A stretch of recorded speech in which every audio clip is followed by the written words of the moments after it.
I never thought my own sister would use my surgery recovery as a free babysitting opportunity, but that's exactly what happened. My name's Barney. I'm 33, and a few months ago, I went through one of the most exhausting and eye-opening experiences of my life. It started with something small, like most family dramas do. My sister, Melissa, had always been intense. Growing up, she was the kind of person who believed the world owed her a favor. If she wanted something, she'd find a way to make it your problem. My parents called it her strong personality. I called it what it really was: entitlement, wrapped in fake charm and guilt trips. I just had surgery on my lower back. It wasn't something minor, either. I'd been having problems for years after a work accident, and finally, my doctor told me I needed to get it fixed before it caused permanent nerve damage. The operation went fine, but recovery was brutal. I could barely get up without feeling like someone was stabbing my spine with a crowbar. I lived alone in a small apartment and had stocked up on frozen meals, snacks, and pain meds to make it through the next few weeks. My plan was simple: heal, rest, and stay off my feet as much as possible. Then, 3 days after the surgery, while I was still shuffling around like a 90-year-old, I got a text from Melissa. "Hey, Barney. Quick question. You can watch my kids for a week, right? I just booked a trip to Paris." At first, I thought she was joking. I even laughed, then stopped when I realized she wasn't following up with a "just kidding." So I typed, "Melissa, I just had back surgery. I can barely walk. I can't babysit." She replied almost instantly, "Oh, come on. You're just sitting around anyway. They're easy kids. You'll love having company." Her easy kids were a 7-year-old who screamed when he didn't get his way and a 5-year-old who thought walls were coloring books. And that company she mentioned? It usually meant chaos, broken things, and zero sleep. I told her no again, more firmly this time, explaining I wasn't even allowed to lift more than 5 pounds. She didn't reply for an hour. Then I got another message. "I already paid for the tickets. Non-refundable. Please don't make this harder for me. You know I need a break." That line, "You know I need a break," made my blood boil. Melissa always needed a break. From what exactly? She had a husband, a house, a part-time job. She worked maybe 2 days a week, and our parents still helped with the bills. Meanwhile, I was recovering from major surgery, and she somehow thought this was a convenient time for me to become her backup nanny. I tried calling her, but she didn't pick up. Instead, I got a voicemail from her husband, Derek, who sounded nervous. "Hey man, Melissa said you could help us out next week. We really appreciate it. She's been stressed. You know how she gets. The kids will behave, I promise." I called him back, but it went to voicemail. I left one saying, "No, I can't. I'm not physically able to. Please figure something else out." I thought that was the end of it. 2 days later, I woke up to knocking. Persistent, loud, and coming from my front door. I dragged myself up with my cane, still groggy and in pain, and opened it, only to see Melissa standing there, sunglasses on, a bright pink suitcase beside her, and her 2 kids holding stuffed animals. "Surprise," she said, like she was doing me a favor. "I knew you'd say yes once you saw their cute faces." I just stood there, stunned. "Melissa, what are you doing?" "I told you, Paris. You'll be fine, Barney. The kids have snacks and their tablets. They're low maintenance. You just have to make sure they don't kill each other." She pushed the suitcase into my apartment before I could protest. "Melissa, I can't even bend down without pain. I told you this." She waved a hand. "You're exaggerating. You always are. You'll be fine. You're just sitting around anyway." "Melissa, I'm serious. I physically can't do this." Her smile faded slightly. "Don't guilt trip me, Barney. You know I never get time for myself. Derek said it was fine." "Derek said what?" And before I could finish, she hugged the kids, told them to be good for Uncle Barney, and literally walked out the door. I stood there, mouth open, as her car pulled away. That first night was a disaster. I couldn't get up fast enough when the kids started fighting over a tablet. One of them spilled juice on my couch, and when I tried to clean it, I pulled at my stitches by accident. The pain was so bad I had to sit on the floor for 10 minutes until it passed. The next morning, I called Melissa. No answer. I texted her, "You need to come back." "I'm not joking." She read it. "Thank you," read receipts, but didn't respond. I even tried calling Derek, who sent me a single message. "I'm sorry, man. She's already on the plane." I felt helpless, angry, betrayed. This wasn't just inconsiderate, it was cruel. who dumps their kids on someone recovering from surgery and flies to another continent. Over the next few days, my apartment turned into a war zone. The kids were bored, loud, and endlessly demanding. The older one, Max, kept sneaking snacks and leaving wrappers everywhere. The younger one, Lily, had a meltdown every time I told her no. I tried my best, but I was running on painkillers, exhaustion, and frustration.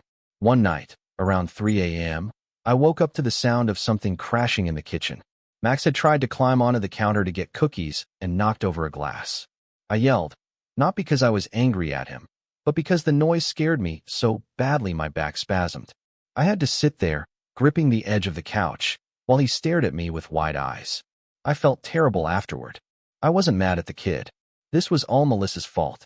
By day 4, I could barely keep up. I had a follow-up appointment scheduled, but I couldn't even get there because I had no one to watch the kids. I ended up missing it, and my doctor's office called to check in. When I told them what happened, the nurse said, "That's unacceptable. You need to be resting." "Yeah, tell that to my sister." On day 5, I called my parents. They lived a few hours away, and I figured maybe they could help. When I told them everything, my mom sighed. "Oh, Barney, you know how your sister is. She just needs a break." "A break? From what?" I snapped. "From manipulating people. Don't talk about your sister that way," my mom scolded. "She's had a rough few years." Rough? She'd been to Cancun last summer. She had a live-in babysitter for 6 months. And somehow, I was the one they always told to be more understanding. That's when something inside me clicked. For the first time in a long time, I realized just how much Melissa had gotten away with, because everyone let her. I'd been the easy one, the dependable one, the brother who'd drive across town to fix her sink, help her move furniture, or pick up her kids when she was too tired. But not this time. As the week went on, I started planning. Not impulsively, but carefully. I knew Melissa was counting on me being the same pushover I'd always been. She thought she could just dump her responsibilities and come home to everything neatly taken care of. But this time, she was going to learn what consequences felt like. And when she walked through that door after her trip, she'd walk into a scene she'd never forget. But I wasn't ready. I needed to wait, watch, and make sure she understood just how far she'd pushed me.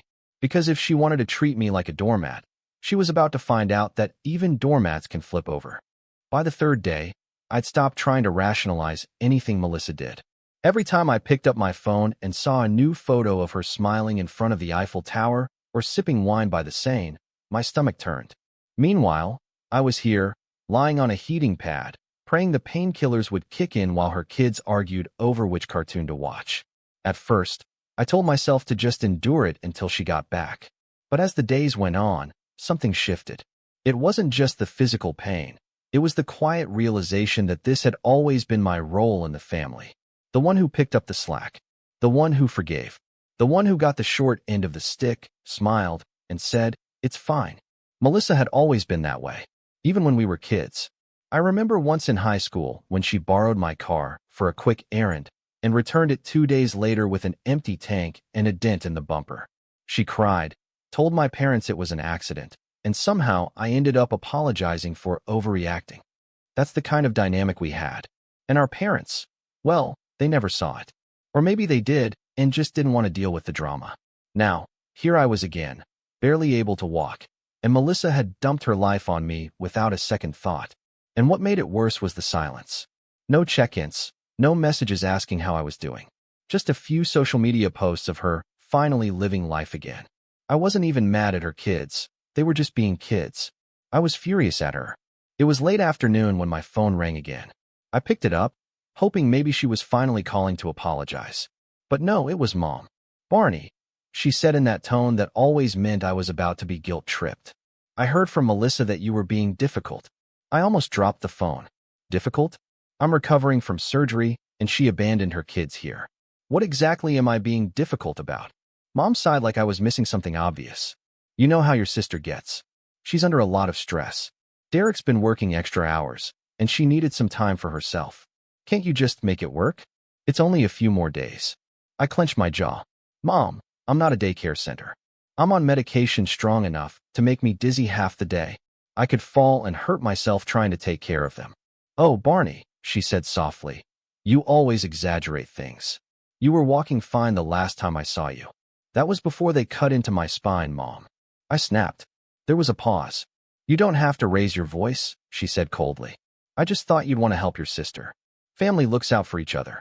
That phrase, family looks out for each other, hit differently when it only ever applied to one side. I'd been looking out for them my whole life. Who was looking out for me? When I hung up, I just sat there staring at the wall.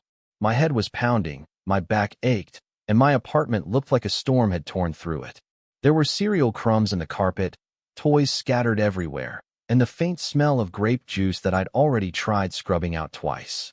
I felt completely invisible, like I could be lying on the floor unconscious and Melissa would still text, "Hey, can you water my plants too?" That night, things escalated. Max decided he wanted pizza for dinner, but I didn't have the strength to cook or drive. I offered him a frozen one, but he said, "Mom says frozen food is gross." When I told him it was either that or nothing, he stomped off to his room, slammed the door, and shouted, "You're the worst uncle ever." Normally, I'd shrug that off. He's 7, after all, but I was at my breaking point. My chest tightened, and I could feel that kind of frustration where you just want to yell into a pillow. Lily started crying because her brother scared her, and now I had 2 upset kids, a throbbing back, and a headache that felt like nails being driven into my skull. I took a deep breath and texted Derek again. "This is out of control. I need you to figure something out. I can't keep doing this." He replied 10 minutes later with, "I'm sorry, man. She won't let me change the tickets. Please just hold out. I'll make it up to you." Make it up to me? What? With another voicemail apology and a gift card. I stared at the message for a long time, wondering how a grown man could be so powerless in his own marriage. Derek had always been the quiet type, the kind who just nodded while Melissa talked over him. But even so, I couldn't believe he was really letting this happen. The next day, I woke up to chaos again. Max had spilled milk on my rug and was using one of my shirts to wipe it up. Lily was crying because she couldn't find her stuffed bunny, which, as it turned out, was floating in the toilet. I didn't even have the energy to be angry anymore. I just sat on the edge of my couch, staring blankly, feeling that mix of pain and disbelief. That's when my neighbor, Mrs. Holloway, knocked on the door. She's an older woman, probably in her 70s, and one of the few people in the building who actually talks to me. "Oh, Barney dear," she said, peering inside. "Are you all right? I keep hearing little footsteps all night." I sighed. "Melissa's kids. She's in Paris." "Paris?" she repeated, like she couldn't believe it. "And she left you with them? You're supposed to be resting. Tell me about it," I muttered. She stepped in carefully, looking around the mess. "Oh, sweetheart, this isn't right. You need rest, not this madness. Why don't I watch them for a few hours so you can nap?" I almost cried from relief. "You do that?" "Of course, but only because your sister clearly lost her mind." For the first time in days, I slept without interruption. When I woke up, the apartment was quieter, and Mrs. Holloway had left a note saying she'd taken the kids to the playground. She even wrote, "They're good kids, just need someone firm." That note stuck in my head. Someone firm. Maybe that was the key. I'd spent years giving Melissa and her kids the benefit of the doubt, being the nice one, thinking it would eventually make her treat me better. But all it ever did was reinforce her belief that she could do anything and get away with it. That evening, I decided to call Melissa again. Predictably, she didn't answer, but I left a message. "Melissa, it's me. You have until tomorrow morning to figure something out. I can't do this anymore. If you don't, I'm calling someone else to take them. I'm serious." The next morning, I got her reply, a series of texts that made my jaw drop. "Wow, Barney. Really? You're going to abandon your niece and nephew? You always make everything about you. I thought you loved them." Then another one. "If something happens to them, it'll be on you." And the cherry on top, "You're selfish. You could have helped me for once." I stared at the screen, shaking with anger. For once. For once. I had driven her to the airport twice before, babysat during her date nights, even paid one of her credit card bills when she was short on cash. And now she had the nerve to call me selfish? I didn't respond. Instead, I sat there and let the anger simmer, not in an impulsive way, but in a slow, deliberate burn that started to crystallize into something else. Something more focused. Later that day, I got another call from my mom.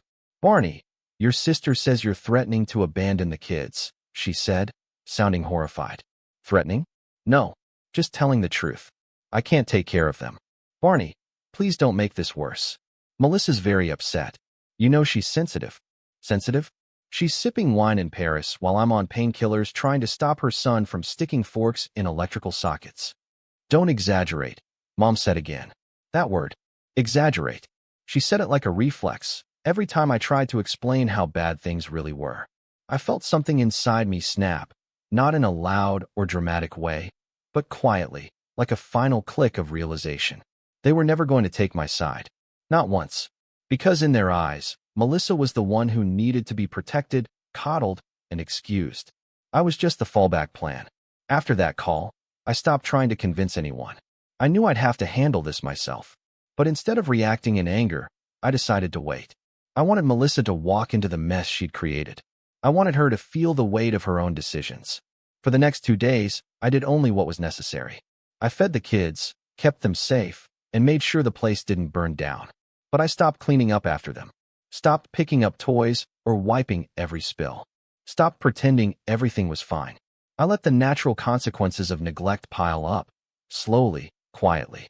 And as I watched the apartment descend into the chaos she'd left behind, I started to plan exactly how I'd make her face it. Because when she walked back through that door, she wasn't just coming home from Paris. She was walking straight into a lesson I'd been waiting my whole life to teach her. And I was going to make sure she remembered it. By the time the week was almost over, I was counting the hours until Melissa's flight home. I'd reached that point of exhaustion where even being angry felt like too much effort. My body hurt, my head hurt, and the apartment looked like a scene out of a disaster movie. But I kept reminding myself, just one more day. Then, the betrayal happened. The kind that makes your stomach twist, not because you're surprised, but because deep down, you knew it was coming. Melissa texted the morning of her supposed return. Hey, small change of plans. We decided to extend the trip by 3 more days. Paris is too amazing to leave just yet. Don't hate me. I stared at that message for a solid minute, blinking in disbelief. My hands actually started shaking. She didn't even ask. Didn't even pretend to ask. She just told me she was staying longer, like my life was a pause button she could hit whenever she wanted. I typed back slowly, trying to keep my composure. Melissa, no, I can't keep watching them. I'm in pain. You need to come home. She replied with a selfie of her in front of the Louvre, followed by, relax. Derek said it's fine. He'll send you some money for food or whatever. You're doing great, Uncle Barney. Money. Money. Like that would fix the fact that I could barely stand without wincing. Like that would make up for the sleep I'd lost, the appointment I'd missed, or the sheer disrespect of being treated like a free, disposable babysitter. That's when it hit me. She had no intention of taking responsibility. None. In her mind, I wasn't her brother anymore. I was staff. I called Derek immediately, my patience gone. He picked up after a few rings, sounding anxious. Hey, Barney. Listen, I tried talking to her. She won't listen to me. Won't listen. I snapped. She left me with your kids for over a week, and now she's extending her trip? You need to get her home. Derek. He hesitated. She said if I make a big deal out of it, she'll cancel our credit card. She already used it for the hotel. I can't afford another fight with her. I was speechless. I actually pressed the phone to my forehead for a moment, trying to process the absurdity of what he'd just said. My sister had her husband so tied up in guilt and control that he couldn't even stand up to her while she was abandoning her own children. Derek, I said quietly, you realize this is neglect, right? I could call someone. I know, he whispered. But please don't. She'll lose it. Just, please hold on a bit longer. I hung up without another word. I didn't trust myself to speak. My entire chest felt heavy, like someone was pressing down on it. That afternoon, while the kids napped, I sat in the dim living room, staring at the mess around me. I thought about all the times I'd helped Melissa. The time she called me crying because her car battery died in the middle of the night. The time I gave her half my savings when she needed help with her mortgage. The holidays I spent alone because she needed mom and dad that year. Every single memory now felt like a knife twisted between my ribs. Because it wasn't just that she'd left me in pain, it was that she didn't care. Not even a little. That evening, I checked her social media again. She'd just posted a photo at a fancy restaurant, captioned, finally getting the relaxation I deserve. The comments were full of her friends cheering her on, calling her such a hard-working mom who needed a break. I couldn't take it anymore. I left the app open for a moment, then set the phone down, staring at the reflection of the dim TV screen. My jaw was clenched so tight it hurt. And then, for the first time, I said it out loud. She doesn't deserve any of this. Not Paris. Not pity. Not me cleaning up her messes anymore. It wasn't said in anger. It was said with a cold kind of clarity. The kind that comes after you've finally stopped making excuses for someone. That night, I tried to sleep, but I couldn't. Every few minutes, I replayed her messages in my head, her tone, her dismissiveness. By 2 a.m., I was sitting on the couch with a notebook in my hand, scribbling down ideas, not out of spite, but strategy. Because Melissa wasn't just going to waltz back in and pretend this never happened. No, when she came home, she was going to walk into something she wouldn't forget. But before I could even finalize what I'd do, I got one more blow, a call from Mom.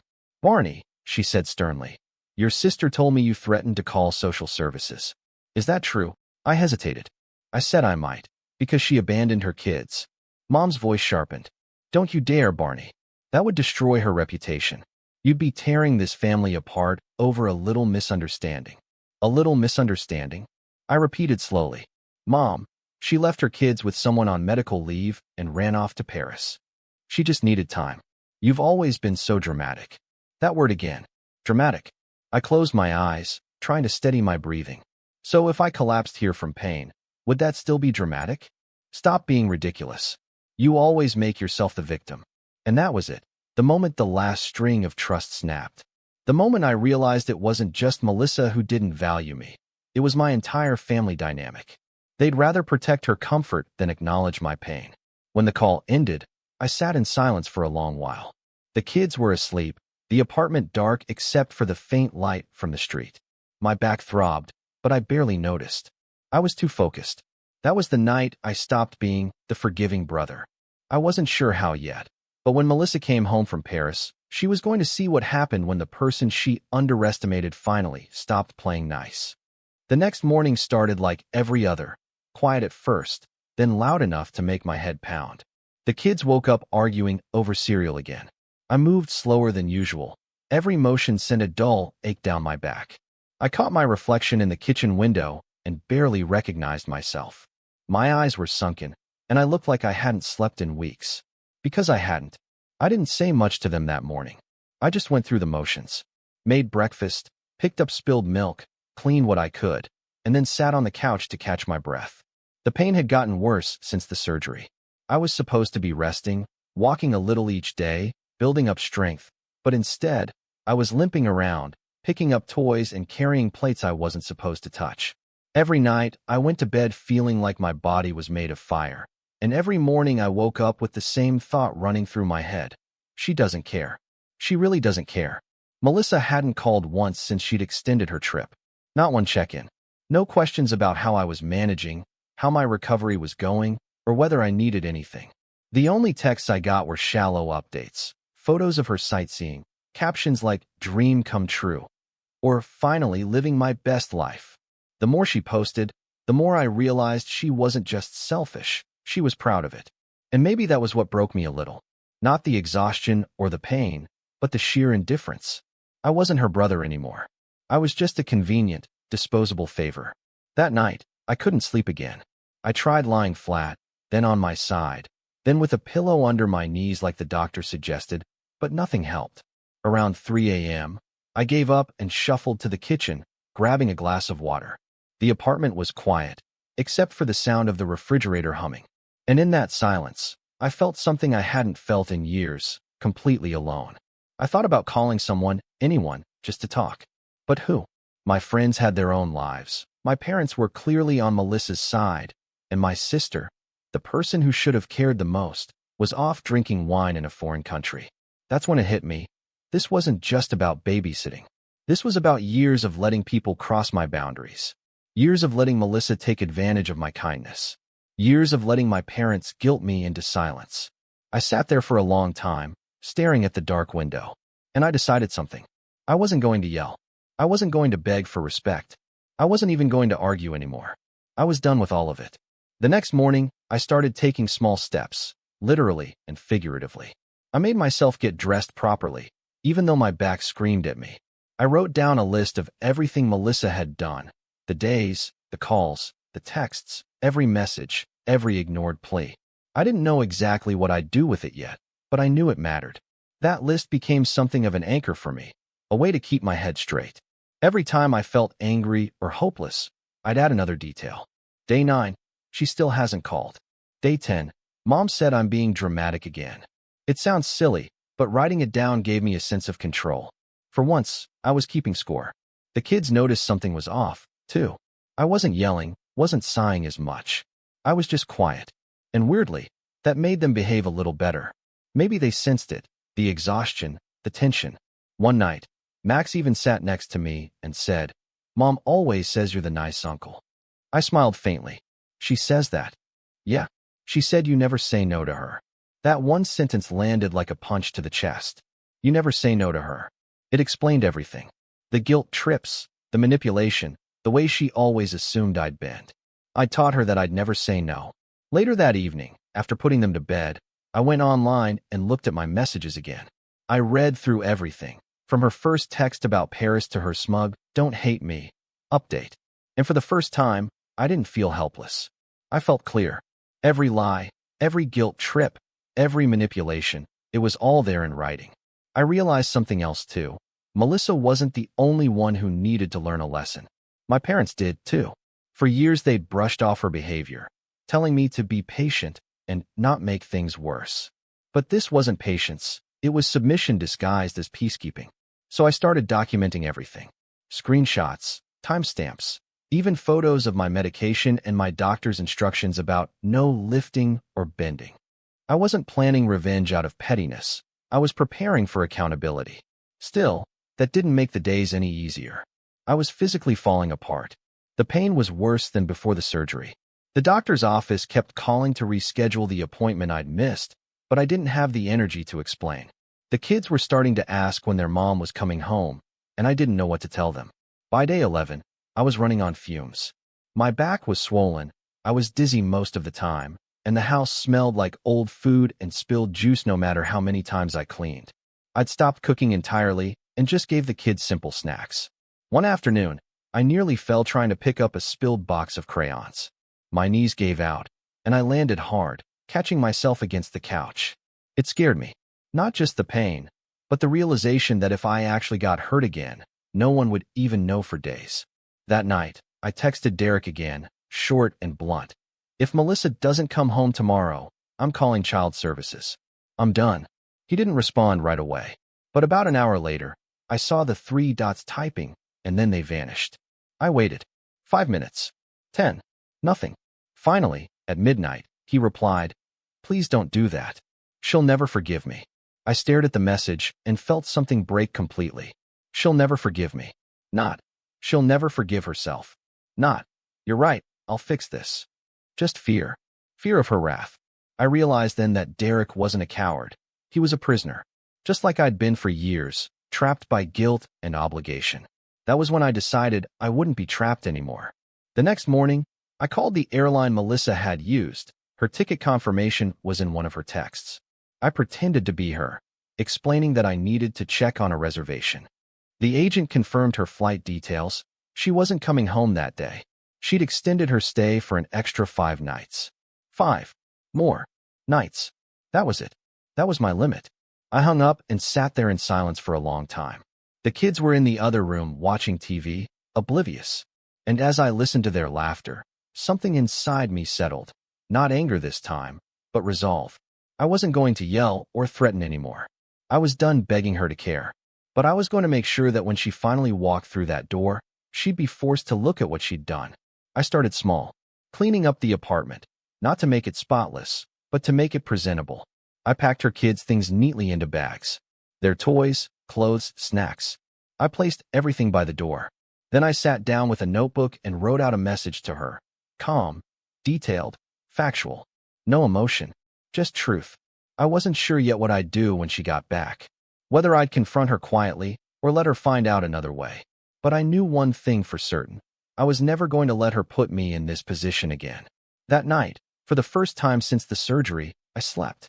Not peacefully, but deeply, like my body finally realized I was taking my power back.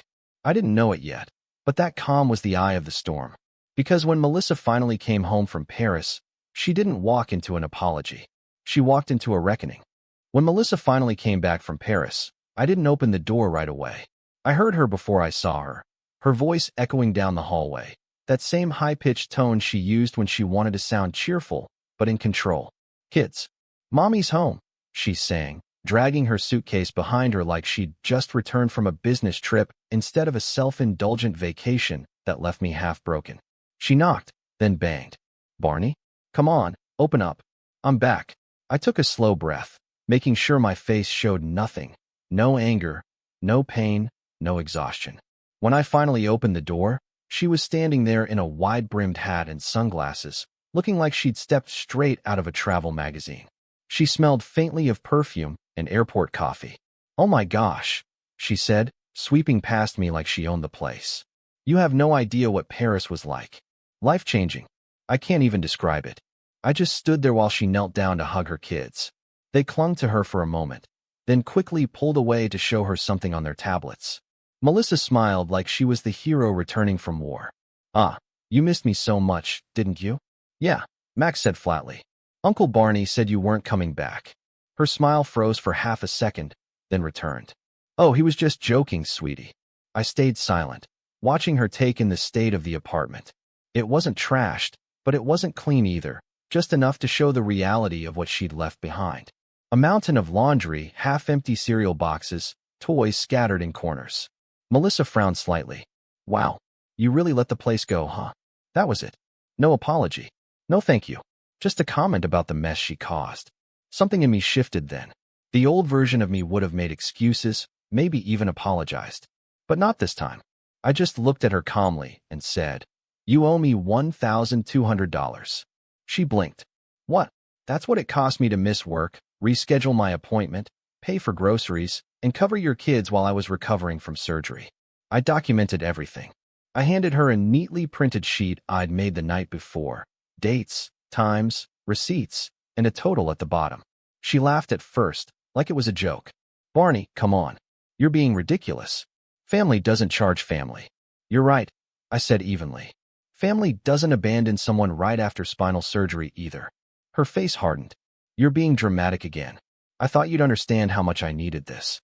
I've been so stressed. And you're single. You have all this free time." "Free time," I repeated. "Melissa, I couldn't even stand up straight some days. You left me with 2 kids while you went shopping in Paris."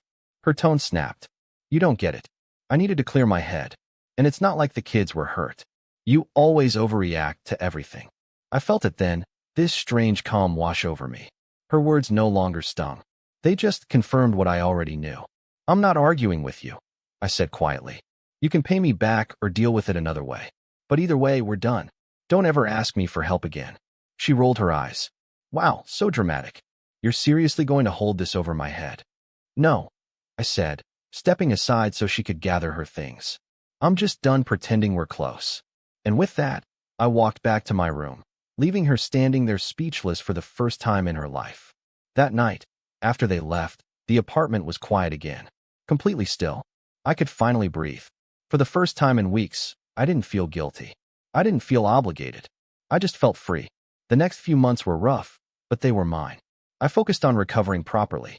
I went back to my doctor, explained what had happened, and he was furious I'd been lifting and walking so much.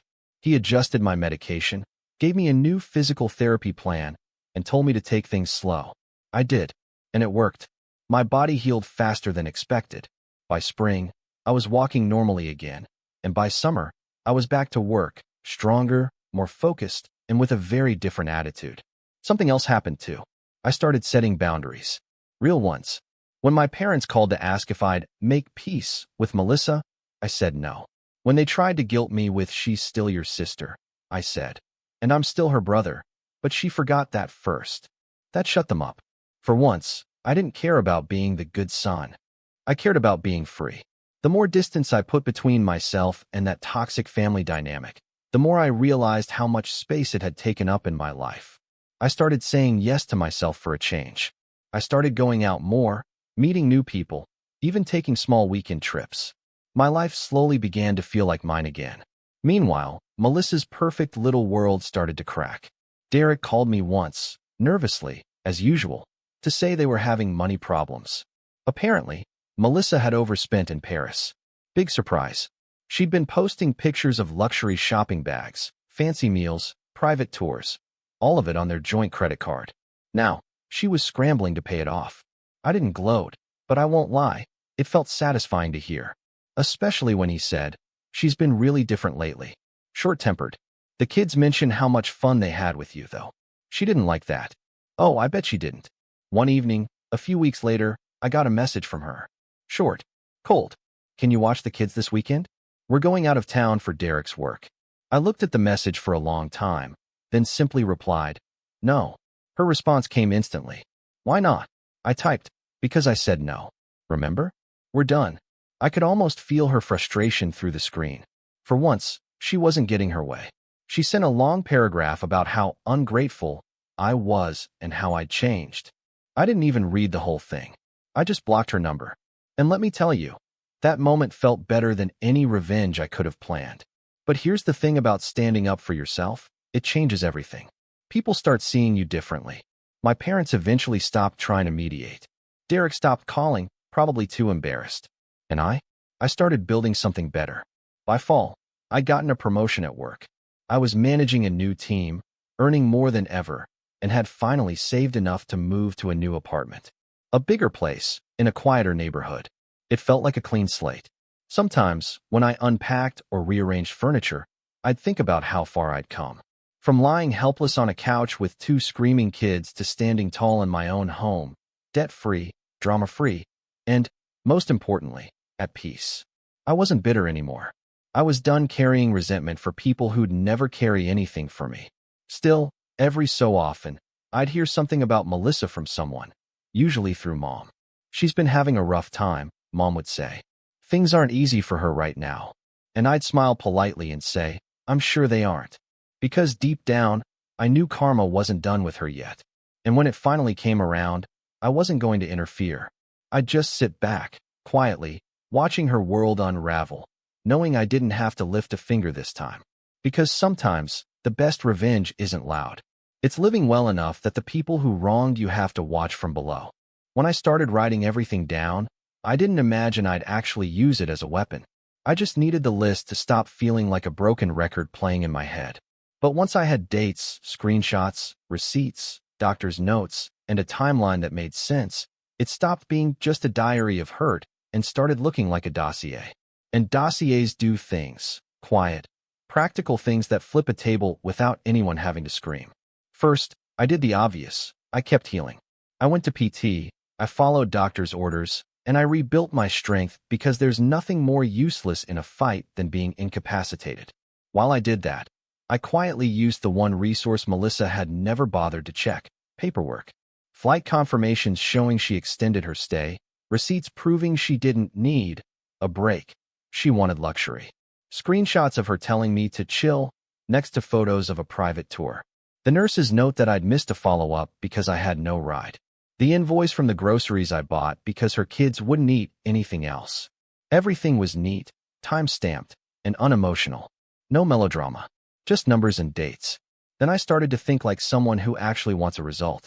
Anger is loud, but it doesn't win court cases or change people's behavior. Evidence does. So I did something basic and surgical. I filed a small claims case for the $1,200 I'd listed. It wasn't petty. It was documented costs and lost wages from a week I was medically ordered to rest. I knew filing would rattle her. I also knew it was a legal, calm way to make her look at her actions without yelling at anyone. Before I filed, I sent her a final message. Not a rant, just a PDF with the receipts and the total. I gave her a week to pay. I framed it flatly. This is the cost of your choice to extend your trip while leaving your children with someone on medical leave. I would prefer not to litigate. That sentence made her angry the first time. It made her panic the second. Panic is louder than anger. When the week passed with no payment, the court summons was prepared. Serving papers is weirdly antiseptic. An office clerk slaps a stamp and a date on something, and suddenly the problem moves from family argument to legal reality. I had planned everything so carefully that when the hearing came, my case was straightforward. I didn't shout. I didn't cry. I showed up with a folder, the printed timeline, photos of texts, receipts, and a note from my doctor about activity restrictions. The judge asked a few polite questions. Melissa sputtered about needing a break and stress and misunderstandings. The judge didn't need my story to be dramatic. He needed facts. Facts do an exhausting, steady job of outlasting excuses. When the judgment came in my favor, it was a small thing on paper, just a number and a line in a public record. But it had teeth. It's one thing to post a guilt-ridden story in a family chat, and another to have an actual legal document that says, plainly, someone owes you money because they abandoned their parental duties and caused you to incur documented expenses while on medical leave. Melissa wouldn't be able to sweep that under a rug with a guilty smile. But small claims was only part of the setup. I also used the human element, the social currency Melissa had always cared about. I crafted a concise, calm message and dropped it into the family group chat. No yelling, no theatrics. Just the PDF again and a single line. If anyone wants context before this goes public, call me. The chat that used to be a stream of oversharing and passive encouragement around Melissa's life suddenly went silent. My parents, who had reflexively defended her before, had to look at the receipts and the dates. My inbox filled with short messages, some apologetic, some awkward, some trying to thread a line between both daughters and sons. Silence is a form of pressure. Paperwork is another. Together they made breathing difficult for the first time. On her side. There was one more thing I did that I hadn't told anyone about. I called Derek and offered him a simple choice. He could either go to mediation with me. I'd pay for it, and we'd sort out reimbursement and a plan for the kids that didn't involve abandoning them mid-recovery, or I'd pursue the judgment and let the paperwork force his hand later. Credit checks, collections, the whole thing. He chose mediation. Mediation was the strangest part, because it exposed everything in a room without drama. Derek sat across from me, small and sheepish. Melissa, when she arrived, walked in like she still expected applause. The mediator read the short, factual summary, and then I listened while she talked herself into corners. When asked whether she'd considered asking for help before booking the extension, she said no. When asked whether she'd known I was recovering from spinal surgery, she admitted she'd skimmed my messages but assumed I'd be okay. There was no big apology, just excuses. But the mediator didn't need a performance. He needed a plan. He suggested structured payments and a vetted schedule that didn't lean on me again. I didn't want to humiliate her in public. I wanted boundaries and reparation for what had happened. So we signed a mediated agreement, a payment schedule, a commitment to family counseling, and, most important from my perspective, a clause that Melissa would not leave her kids in my care again without explicit written agreement and medical clearance.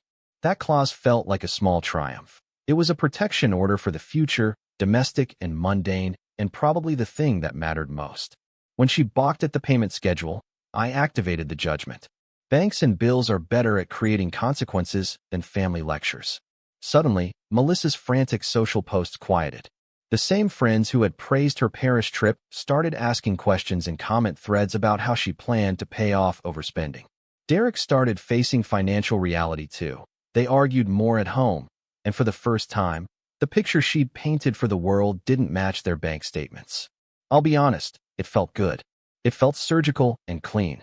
No screaming, no passive-aggressive sticky notes on the fridge, no melodramatic posts. Just leverage applied in small, effective ways. The entire operation took patience and restraint, things I'd found in a new rhythm of life. And the payoff was quiet but irreversible. A court record, a mediated agreement, and a family chat where the narrative had been corrected by evidence. But the final touch, the part that made it undeniably satisfying, was the way she reacted when she thought no one was watching. A week after mediation, while scrolling through neighborhood pages and message threads, I saw a flurry of whispers. Melissa had called my parents begging them to help her save face and offered to give up a big family plan she'd been pushing for. They refused. My mom sent me a screenshot of a draft apology Melissa had typed and then deleted. That draft, awkward, incomplete, and obviously written under pressure, was the sound of a person finally realizing that some favors are not infinite. I didn't gloat. Instead, I let it sit. Let the legal reality and the social pressure do their work. For once, the universe's scales were balanced in a quiet way, by rules and receipts and the tedious, slow grind of righting something that was wrong. I felt lighter, less resentful, more in control. I still had scars, literal and emotional, but they no longer felt like chains. And yet, revenge done doesn't always mean peace. The mediated agreement had the weight of legality, the judgment had teeth, and the family chat had a new, cautious tone. Melissa was carefully polite in person now, but I could see the wheels turning. People who have never been pushed tend to push back when they see boundaries. She had options, and some of them weren't pretty. I'd won the battle, but the war, if you wanted to call it that, had shifted into new territory. The quiet maneuvers, the reputational ripples, the possibilities of escalation that come from someone who finally feels backed into a corner. I found myself watching instead of acting, letting the consequences unfold, letting other people, Derek, my parents, the school, contend with the fallout. That restraint felt powerful. I'd worked, legally and calmly, to create a set of outcomes that didn't need me to be dramatic. I was already living better, and the legal victory only made living better easier. But the thing about people like Melissa is they don't always accept defeat gracefully. And I'd started to notice tiny, telltale signs. A passive-aggressive note from her left on my doorstep about respect. A deleted friend request followed by a new account that had strange, sympathetic comments under her posts. And a voicemail left in the dead of night from a number I didn't recognize that said, simply, "Be careful, Barney." That last message was the one that unsettled me. My revenge had been clean and legal and, by most measures, complete. But revenge is a conversation, not a sentence. I had set things in motion, and now I was watching the next moves. I'd learned to plan and act, to document and wait. I'd taken my power back without theatrics. Yet even as the satisfaction settled like dust, a part of me understood that the game wasn't over. People don't always fold when cornered, they adapt. So I started doing one more thing that had nothing to do with law or family chat. I tightened up my life in ways that mattered. Changing passwords, securing important documents, making sure the kids' schedules were officially documented with the school, and quietly telling Mrs. Holloway and a couple of neighbors we'd had mediation so they could corroborate if needed. I wasn't paranoid, I was prudent. Then, one afternoon, as I was making coffee in my new kitchen, my phone buzzed. It was an unknown email subject line that read, "We need to talk. Urgent." No name. No context. My heart did something stupid for a second, that old rush of adrenaline that used to make me react before thinking. I opened it. The email contained one line and a single attachment. The line read, "Before you think this is over, read what's attached." The attachment was a PDF. The file name alone, family_docs_final, made my throat go dry. I didn't open it immediately. I sat down, the coffee cooling beside me, and felt the odd, familiar mix of fear and clarity. I'd set the rules. I'd won in the way the world checks wins, courts, agreements, receipts. But now, it looked like something else was coming, and this time it wasn't the tidy kind of consequence I prepared for. I clicked the file. The attachment wasn't what I feared. It was worse in a quieter, more revealing way. Inside were scans of financial records, joint credit statements, and a letter Derek had written to the family court. He was filing for divorce. The letter was simple, almost heartbreakingly plain. He described the same patterns I'd lived through all my life. The emotional manipulation, the impulsive spending, the guilt trips, the way Melissa twisted everything to make herself the victim. He mentioned Paris, how she abandoned her kids without arranging proper care, how he hadn't even known she extended the trip until after she landed. He wrote that he'd been afraid to leave for years, but the hearing and the judgment against her woke him up. I sat there staring at the letter, the screen light flickering on my face. He wasn't writing to me, but in a way, it felt like he was finishing my sentence for me, the one I'd started when I decided enough was enough. Within a month, word spread quietly through the family. My mom called one evening, her voice small and trembling. "Barney, your sister's marriage is falling apart. Derek's filing for full custody." I didn't say anything for a moment. Then I said, softly, "I hope the kids end up with someone who puts them first."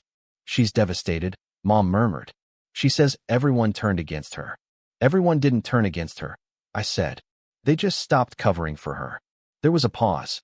I could hear her breathing, heavy with guilt and confusion. "Maybe we should have listened to you sooner." I wasn't asking to be listened to. I said. Just respect it. The weeks that followed felt strangely peaceful. Melissa stopped calling, stopped posting. Her perfect Instagram life went silent. Her online presence erased overnight. I didn't take pleasure in it, not really. There's a difference between satisfaction and joy, and what I felt was the first one. I wasn't happy she was suffering. I was relieved the truth finally existed somewhere outside my head. A few months later, I ran into Derek at a cafe downtown. He looked tired but lighter, the kind of tired that comes after you've started breathing again. He told me the court had ruled in his favor. He'd gotten custody, and Melissa was ordered to attend therapy before supervised visits. She'd moved back in with our parents for a while, though that arrangement wasn't going smoothly. I just wanted to say thanks, he said awkwardly, stirring his coffee. For not yelling. For doing things right. You started the chain reaction I needed to get out. I nodded. You did the hard part. He smiled faintly. No. You showed me it was possible. When I left the cafe, the air felt cool and clear. The world had quietly corrected itself. Not perfectly, but enough. The kids were safe, Derek was rebuilding, and Melissa was finally facing a reality she couldn't manipulate away. Months passed, and one day, I got a small envelope in the mail. No return address, just my name scrawled on the front. Inside was a check for $1,200 and a short note in familiar handwriting. I'm sorry. I mean it this time. I didn't frame it or gloat. I deposited the check and threw the note away. Some apologies don't need to live on paper. That evening, I took a walk near the river, the same spot I used to go when my back hurt too much to sit still during recovery. The water moved slow and steady, reflecting the city lights.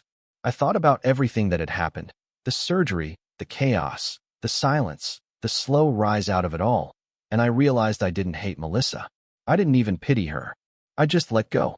Revenge hadn't been about destruction, it had been about correction, about drawing a line and never letting anyone cross it again.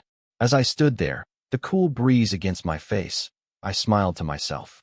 For the first time in years, I wasn't the one carrying anyone else's weight.